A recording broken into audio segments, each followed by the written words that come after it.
Pumunta si Archie sa ospital para ibigay kay Roxy ang bolang iniregalo niya kay Riley. Nagtanong si Roxy kay Archie na suhol ba ito para pumayag siya na makita niya si Riley. Ang sabi ni Archie na hindi ito suhol at inayos na niya ang kanyang buhay. Nakiusap siya kay Roxy na payagan na siya nito na bisitahin niya si Riley at pinapangako niya na maging mabuti siya nitong ama. Hayaan na niyang magkaroon ng magandang relasyon si Riley sa kanyang tita Z. Nabalitaan niya na gusto niya si Z.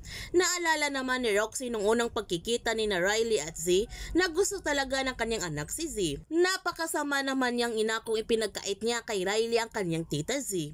Kaya pumayag na nga si Roxy na bisitahin ni Archie si Riley sa kanilang bahay.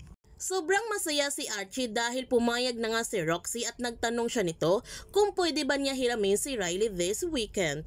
Ang sagot ni Roxy, oo pero 2 oras lamang at ibalik niya kaagad si Riley sa kanilang bahay. Nangako si Archie na ibabalik niya kaagad si Riley sa kanilang bahay at magiging mabuti siyang ama nito. Bago umalis si Archie, binigyan muna niya ng bulaklak si Roxy. Nagulat naman si Roxy at nagtanong siya nito para saan ang bulaklak na kanyang ibinigay. Ang sagot ni Archie na wala lang, nakita lamang niya ito sa garden. Inilagay ni Archie ang bulaklak sa kamay ni Roxy at umalis na siya nito sa ospital. Nakasimangot pa rin ang pagmumukha ni Roxy ngunit sa pag-alis ni Archie, nakangiti na siya na ang ibig sabihin nito na kinikilig siya na binigyan siya ng bulaklak ni Archie.